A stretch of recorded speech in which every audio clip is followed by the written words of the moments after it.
listening to Program Notes for the Florida Orchestra's Huff Family Foundation Masterwork Series. I'm Andy Defelski, Social Media Manager of the Florida Orchestra, classically trained percussionist, and the host of this podcast. In this episode, I will be talking about Gustav Mahler's Symphony No. 2 in C minor, so you can dive deeper into the music anytime, anywhere. These audio program notes are authored by Kurt Loft, a local writer and former music critic. You can find his full transcriptions at floridaorchestra.org. Alright, let's dive in. Gustav Mahler, 1860 to 1911. Symphony No. 2 in C minor, Resurrection.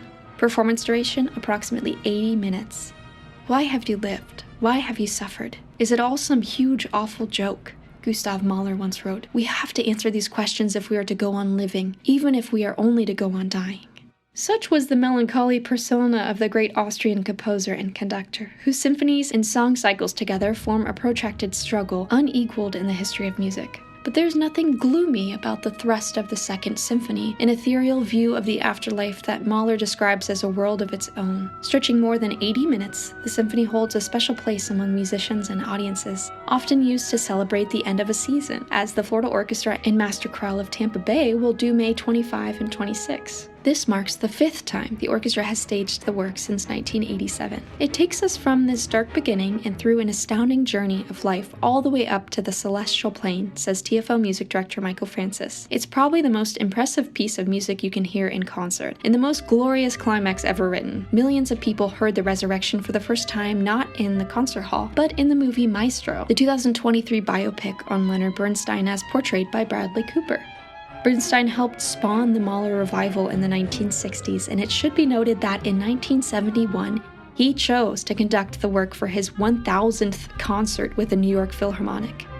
BBC Music magazine calls The Resurrection the 5th greatest symphony of all time, behind Beethoven's 3rd, 9th, Mozart's 41st, and Mahler's 9th, respectively. A multitude of recordings are testament to the enduring power of Mahler today. But a recording doesn't do this symphony justice, Francis adds. There are certain things you don't want to miss in a live concert, and this is one of them. You have to be there. Completed in 1894, the work is a journey from darkness to light, and follows a similar path of Beethoven's Symphony No. 5 in its resolution from C minor to C major. However, it also reflects Beethoven's 9th by concluding with a chorus and vocal soloists. Mahler admitted that no one can top the 9th, and that his resurrection might well be viewed as a superficial imitation. Regardless, Mahler thought big. He stuffed the stage with 270 musicians, including 10 trumpets and 10 horns in the original score. The players must reconcile two simultaneous themes, the cosmic and the earthly, and in doing so attempt to balance chaos with lyricism.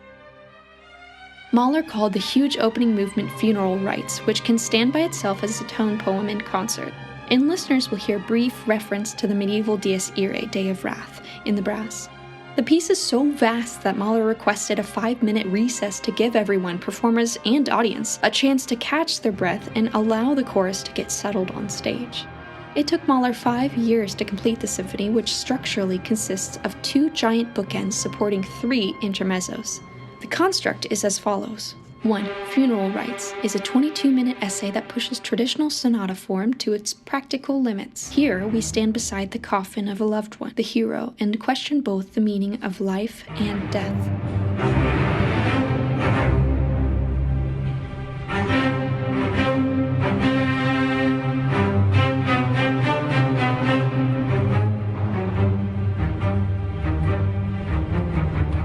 2. We remember the past, a moment of bliss from life of the departed, cast in the form of an Austrian waltz.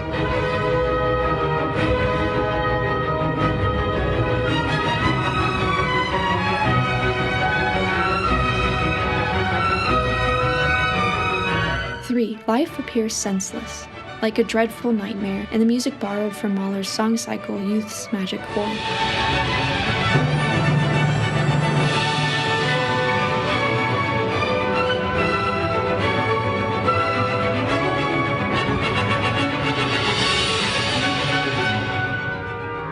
4, we face a primal light, and a solitary voice sings the words, "I am of God and will return to God."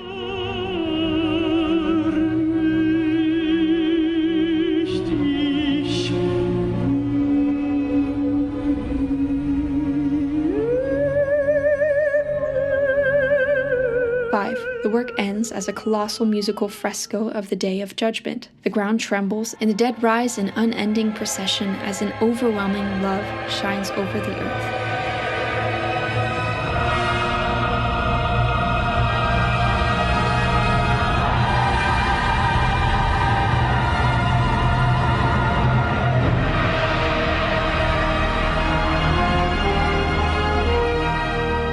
The symphony stands as a series of incomparable instrumental essays with a single purpose: to support a 33-minute vocal coda, operatic in dimension and so demanding as to test the limits of everyone, including the conductor. After the first performance, the composer felt the shock and awe of his own creation.